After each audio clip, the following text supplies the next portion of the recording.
tetap menjadi target akhir kita, tapi ini adalah starting point untuk kita melangkah lebih jauh lagi.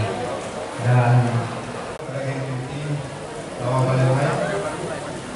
saya pikir sudah siap untuk melihat.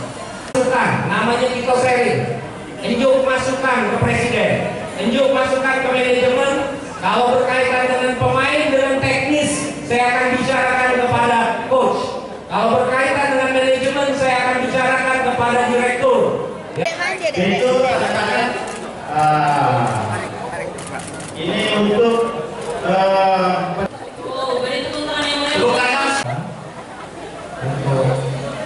supaya kita besok bisa diberikan hasil yang baik, amin.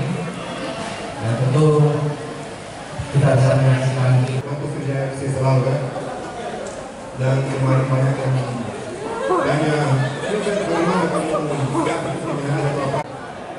kemarin memang saya dapat kota Derawi. Di tahun pertama manajemen menginginkan kita ada di target ada Liga 1 bulan itu sih Pak. Itulah. Umumnya Bang Adam itu 9+9. Ya.